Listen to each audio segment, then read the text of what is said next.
네, 담담 타타. 네, 오늘은 박근혜 대통령의 방중 외교를 총괄하는 특별대담으로 진행해드리겠습니다. 주재우 경희대 중국어학과 교수, 조양현 국립외교원 교수 두 분과 함께하겠습니다. 어서 오십시오. 안녕하세요. 안녕하세요. 네, 2박 3일간의 중국 방문을 마치고 박근혜 대통령이 오늘 귀국했습니다. 2박 3일간의 중국 방중 외교 총괄적 평가를 먼저 듣겠습니다. 먼저 평가해 주신다면요? 네, 아무래도 한국과 중국의 전략적 동반자 관계가 한층 더 성숙한 단계로 진입했다고 볼 수가 있고요. 네. 이번에 뭐 외교적인 성과는 특히 한중일 정상회담을 중국과 개최하겠다는 합의를 이끌어낸데 거기에 방점을 둘 수 있겠습니다. 아, 예. 네, 조양현 교수는 어떻게 평가하십니까? 저도 그렇게 봅니다. 이게 북한에 대한 경고, 네. 그리고 중국과의 공조를 통한 육자회담의 조속 재개라는 성과와 더불어서 한중일 정상회담의 개최 시기를 못 박아서 확답을 받았다는 게 큰 성과라고 보입니다. 예. 저희들이 조금 전에 이제 박근혜 대통령이 귀국하는 비행기 안에 기내에서 기자간담회를 한 내용을 저희들이 좀 받아봤는데요. 여러 가지 그 중요한 내용들이 있는 것 같습니다. 우선 북한 도발과 관련해서요. 지금까지도 한국과 중국이 소통하면서 협력했듯이 앞으로도 그런 긴장 상황을 조성한 데 대해서는 협력해 나가자, 이런 중국 정부의 의지가 확인됐다, 이렇게 설명했습니다. 네. 그러니까 지금까지 그랬고, 또 실제로 한중 정상회담에서 그 중국의 노력에 대해서 또 대통령이 그 감사하는 또 뜻도 표하지 않았습니까? 앞으로도 그렇게 하겠다는 거고, 실제로 한반도 긴장을 고조시키는 어떤 행동도 용납하지 않겠다, 이런 또 양국 정상의 얘기가 나왔거든요. 네. 그럼 이런 그 양국 정상의 다짐, 이게 앞으로 남북 관계, 또 북한의 도발을 억제하는데 어느 정도 효과가 있겠습니까?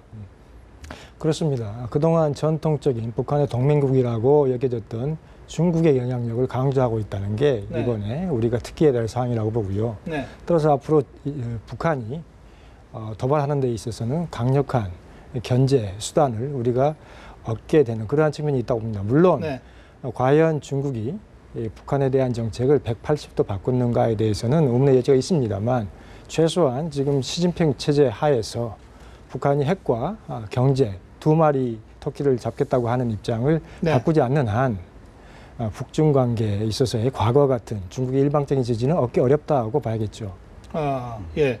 어떻게 보십니까? 예, 저는 양국 정상께서 만약에 정말로 그 북한의 도발, 위협하는 행위, 이러한 용어를 써가면서 정말 남북 문제에 대해서, 한반도 평화 문제에 대해서 그렇게 심층 있는 논의를 했다면 굉장히 그 고무적이라고 생각합니다. 왜냐하면 과거에 뭐 공동 성명문이라든가 아니면 과거에 뭐 양국 정상회담의 이제 기록을 보게 되면은 뭐 과거에 뭐 천안함 도발 사태도 있었고 했지만서도 그럼에도 불구하고 그러한 용어는 쓴 적이 없었거든요. 그래서 이번에 처음이었고, 정말로 거기에 만약에 그 양국 정상이 그런 용어를 쓰면서 표현했으면은 정말로 한반도 평화 문제에 대해서는 의식을 같이 하는 걸로 이제 보여집니다.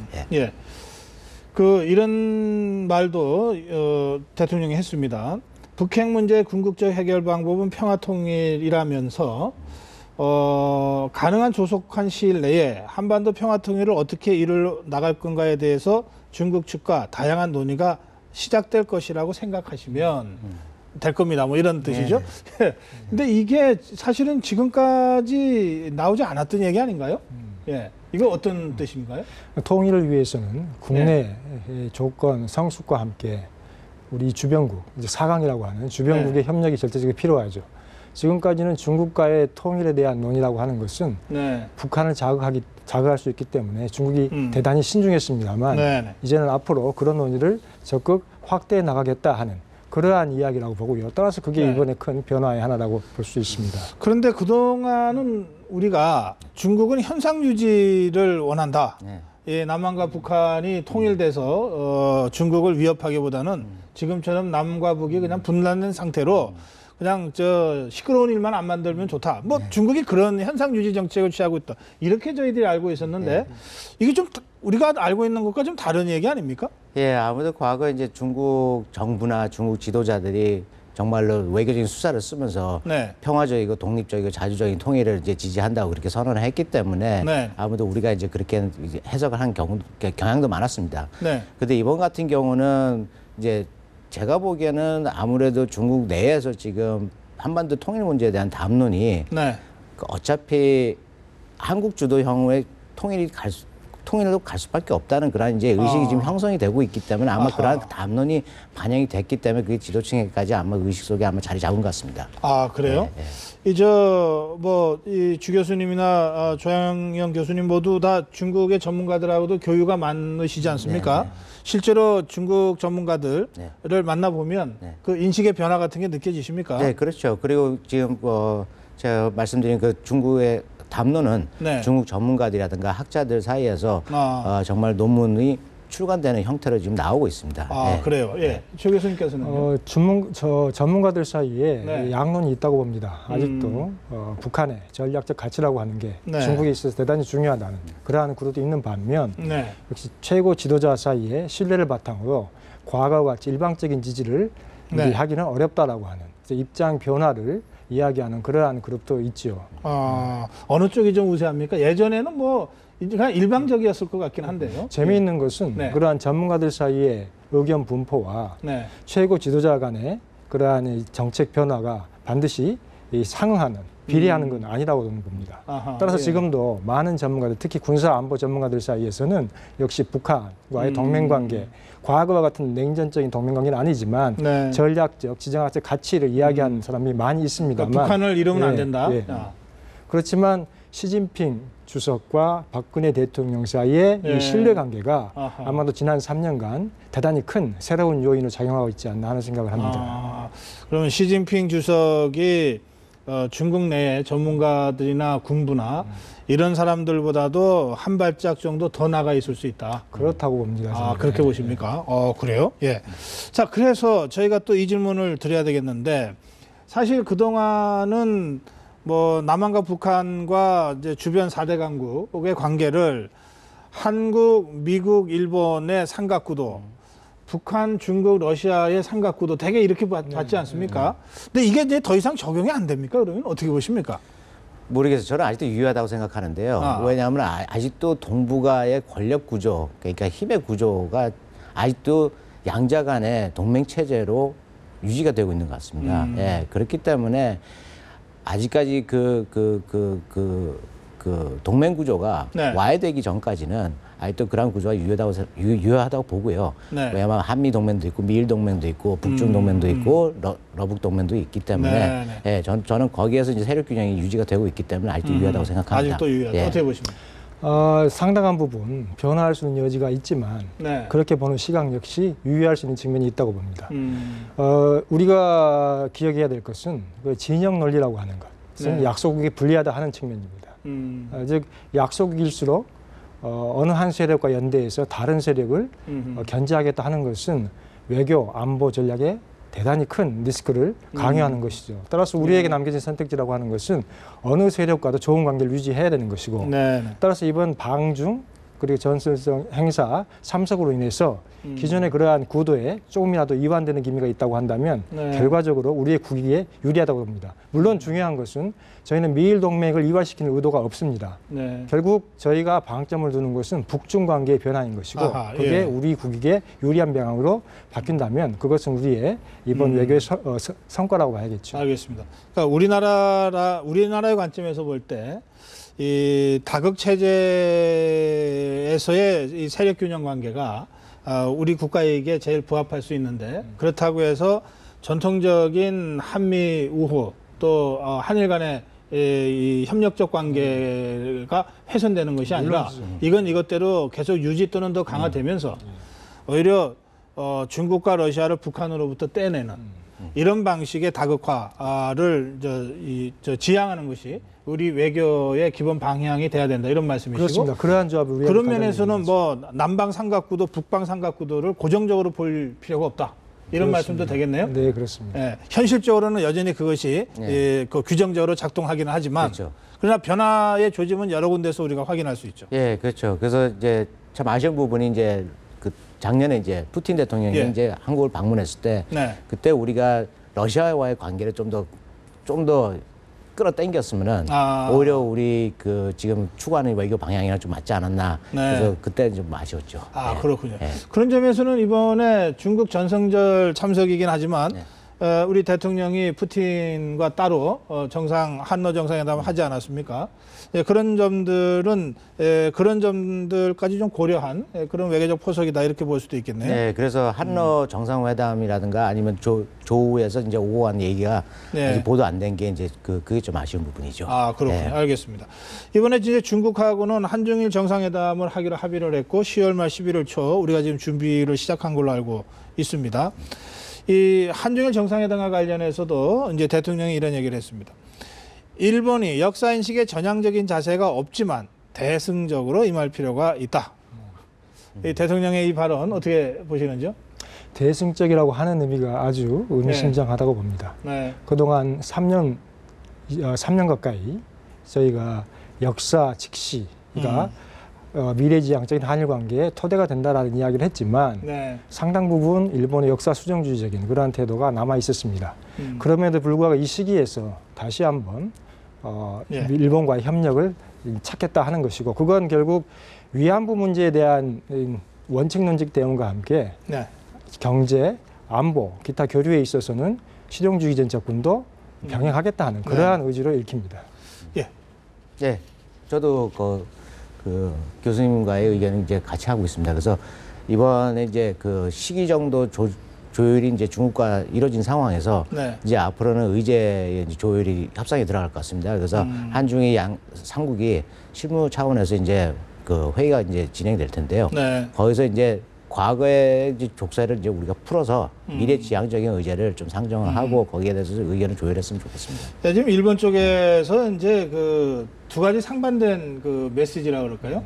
우선 대다수 언론들이 일본 언론들이 박근혜 대통령을 일제히 비난하고 또 반기문 유엔 사무총장도 막 비난하고 있습니다.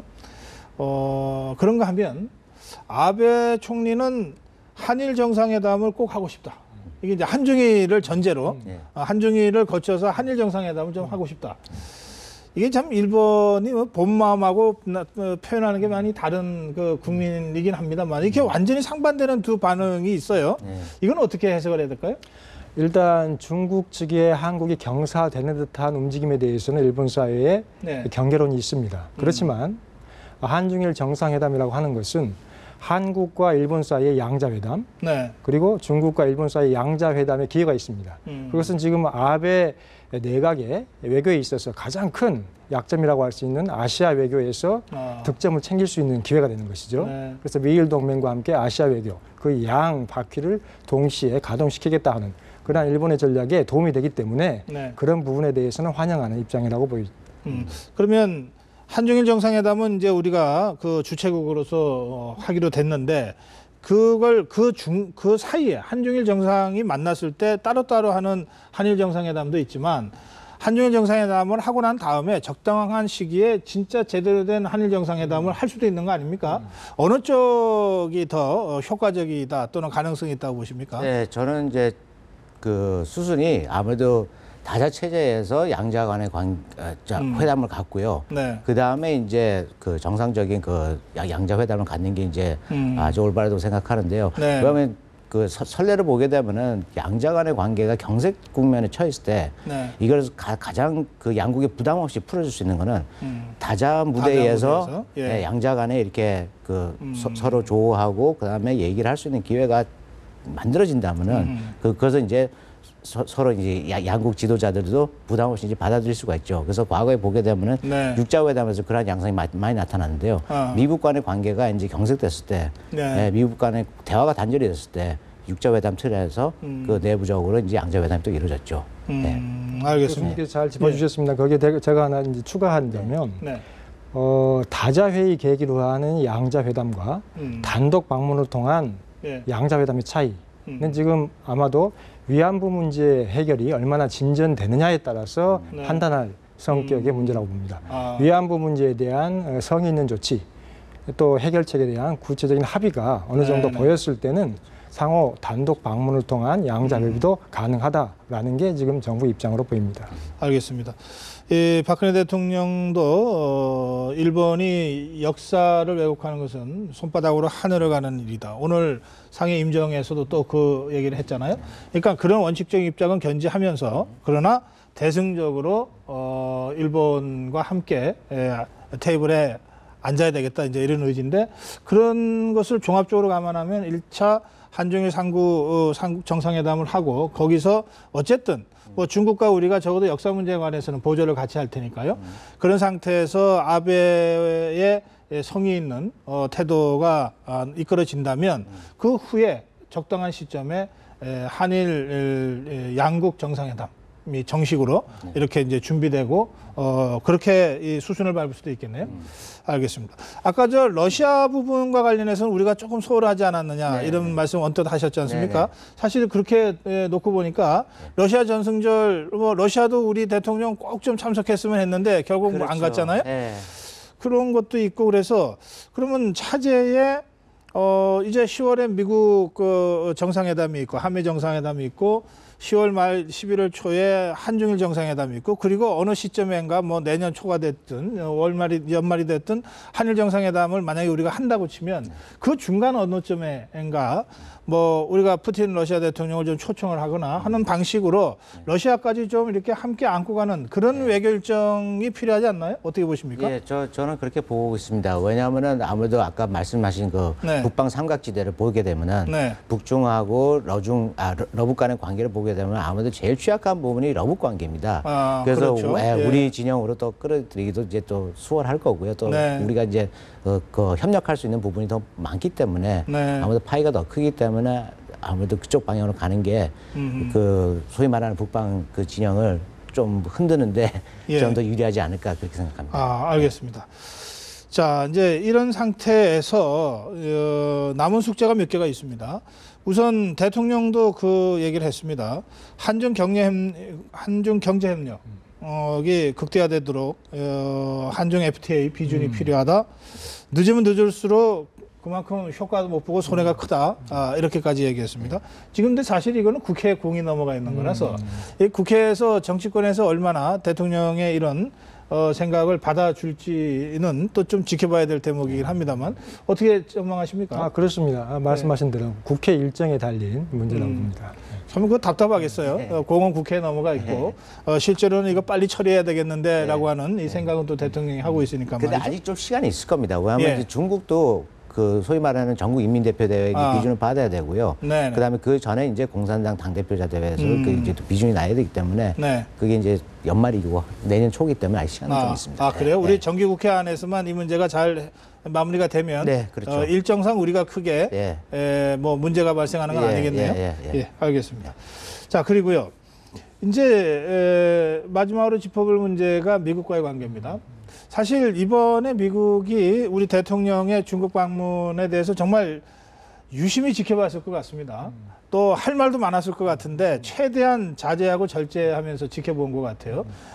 그 중에도 간간히 나온 반응이 한중 관계의 발전이 미국의 국가이익에 부합된다. 뭐 이런 아주 원칙적인 그러나 좀 잘 됐으면 좋겠다는. 근데 이제 10월에 우리 대통령이 미국 가지 않습니까? 그래서 이 한미 관계 또는 이 대미 외교 이 문제에 좀 강한 어떤 이 임팩트 있는 그런 준비들이 좀 필요할 것 같은데요. 그 점에 대해서는 어떻게 말씀하십니까? 하나 다행인 것은 이번에 북한 요인 그리고 일본 요인에 있어서 우리가 방미를 목전에 두고 좋은 재료를 챙길 수 있었다고 봅니다. 그 이야기는 북한에 대한 그러한 이제 비핵화 그리고 도발에 대한 견제에 대해서 한중이 같이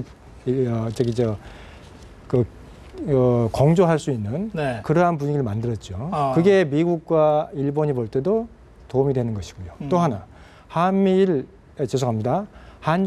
회담의 개최 시기를 못 박아서 성사를 시켰습니다. 그건 역시 일본으로 봤을 때는 이 지역의 안정을 위해서 중국과 관계 개선할 수 있는 계기가 되는 것이고 그것 자체는 미국의 아시아 태평양 전략에서 지역 안정화를 위해서 도움이 되는 점입니다. 그래. 따라서 이러한 이제 배경을 가지고 미국에 들어가시는데 미국에 가서 하실 일은 역시 한미 동맹 어떻게 글로벌 협력으로 갈 수 있는가 하는 부분에 대해서 내용을 채워나가는 것이고 네. 그 부분에 대해서 저희가 이제 힘을 쏟아야겠죠.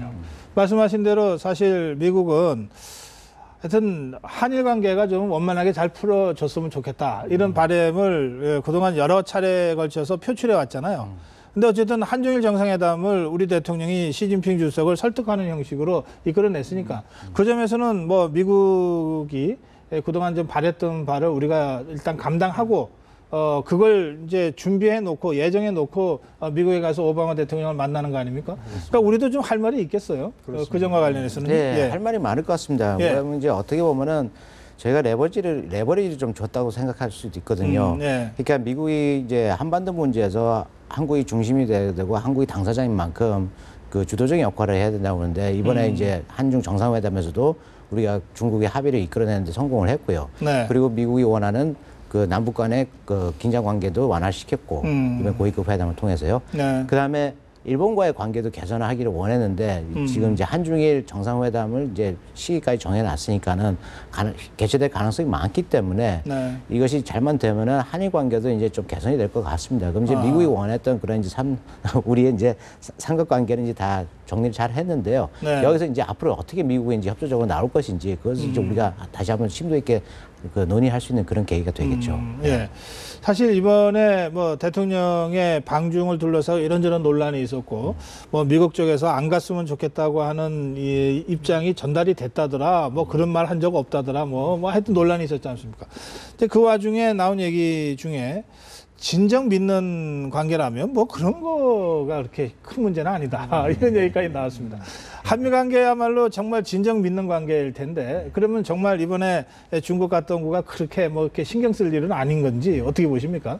그렇습니다. 신뢰 관계의 바탕을 두고 동맹의 이제 변환, 그 협력을 추구한다고 한다면 그 큰 문제는 아니라고 보입니다. 다만 항상 그 강대국 사이에 그 세력 경쟁이라고 하는 것은 조금이라도 잃고자 하는 그러한 의도는 없습니다. 그렇지만 우리에게 있어서는 우리는 중견국이고 미중 간의 게임이라는 것은 강대국 게임입니다. 그렇죠. 그래서 우리는 중견국으로서 최대한 할 수 있는 그러한 이익을 추려야 되는 것이고 미국 역시 강대국 입장에서 우리에게 희망하는 게 있을 것입니다. 거기에서 균형을 잡는 게 이번 방미의 가장 큰 포인트가 되겠죠. 그렇군요. 이 미국이나 중국이 큰 나라하고 강한 나라이기 때문에 뭐 사실은 우리는 뭐 다 믿지만 그러나 만에 하나 작은 오해라도 있으면 그게 우리한테는 상당히 큰 문제가 될 수 있으니까 돌다리도 두드려 건너가듯이 다 다질 건 다져가면서 가야 되겠죠. 예, 저는 그 교수님 말씀 이제 역시 동의하는데요. 추가적으로 말씀드리자면 역으로 말씀드리자면 아무래도 미중 간의 불신이 크기 때문에 우리를 못 믿는 게 아니고 미중 간에 이미 그 불신이 전제가 되고 있기 때문에 우리가 그쪽에 좀 경사하는 모습을 보이게 되면은 혹시 우리가 중국한테 무슨 얘기를 들었을까? 어떠한 방향으로 얘기가 흘러갔는지 거기에 대한 이제 불신이 있는 것 같습니다. 그 궁금해하면 다 설명해 주면 되는데. 그렇죠. 그래서 임병석 장관님도 이제 그 사전에 가서 이제 브리핑을 했고 이번에 이제 또 내일 모레 이제 또 한반도 수석 그 대표들 간에 이제 회담이 있을 거고요. 한미 관계가 뭐 그 정도는 넘어서 있다고 저희들은 믿습니다만은. 그렇죠. 세계에서 제일 오래된 그 동맹국 국가거든요. 예, 알겠습니다. 어쨌든 대통령의 이 방미 외교도 상당한 준비가 필요하다 이런 생각을 다시 한번 하게 되네요. 오늘 여기서 마무리합니다. 고맙습니다. 감사합니다. 예.